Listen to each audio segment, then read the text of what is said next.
Sienna? Yeah, Sienna. That song is... Yeah, Sienna's probably one of the more heartbreaking ones for sure. And it was, I think, one of the more honest ones. It was written about a child that will never be because the relationship ended.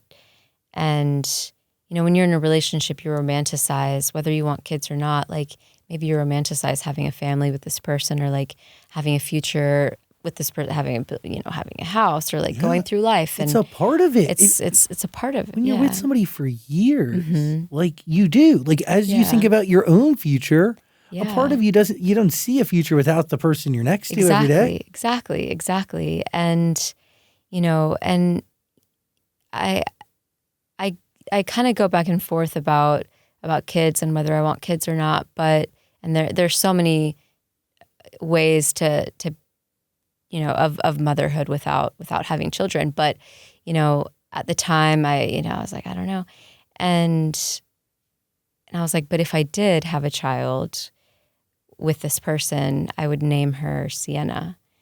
And so when I was writing the song, I was kind of looking back at all the memories and all the times that we had spent together, and of this child, of this girl that would have qualities from both of us. She would be running around and, you know, be super free-spirited like them and be jumping in the pool, but then she would have quiet moments in solitude and be singing to her pets like I do. I sing to my dog, and when I had a fish, I would sing to my fish, and, you know, and so I would sing to all of my pets in the way that I did, and she would be sensitive like you, and she would have all of these qualities from the both of us, but at the end of the day, she doesn't exist, and she just disappears into nothing because she's not here.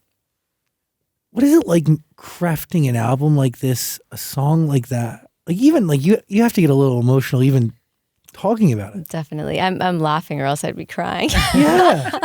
Damn.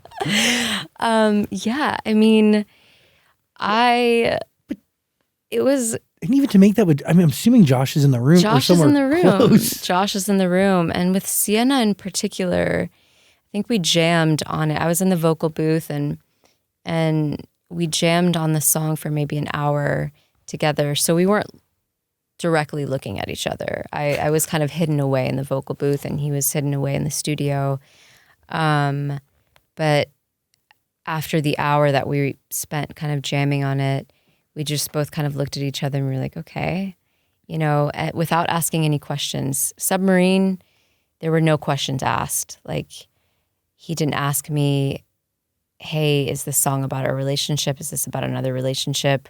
Is this about this? Is this about that? There were no questions. And that, I think, you can see it two ways. You can see it as like both of us being a bit conflict avoidant. But on the upside, it allowed me, I think, the space and freedom to say what I wanted to say without feeling like I needed to explain myself. And so I give Josh so much credit and so much strength to go through that process and allowing me the space to be as honest as I wanted to be, even though it was really sticky and it was just him and I in the room writing these songs.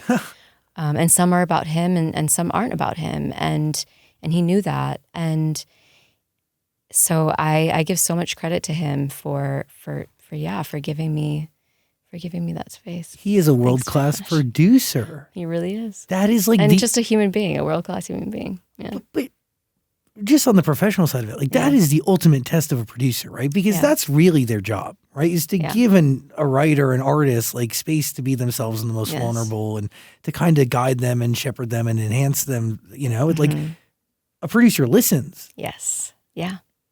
He listens, and he listened for sure, without judgment. You know, listening is one thing, but it's listening, I think, without judgment and with complete openness.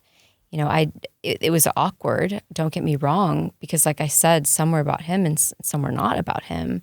You know, I think a lot of a lot of people talk about, Josh and I's relationship and in this album, but I'm a woman that I've had many relationships. We can talk about, I've dated a bullfighter. I've, dated an indie lead to a band, and all these different relationships that I've had. Yeah, that we can get into if you want. No, but let's talk about bulls. So you want to talk about the bullfighter? We can talk about the bullfighter.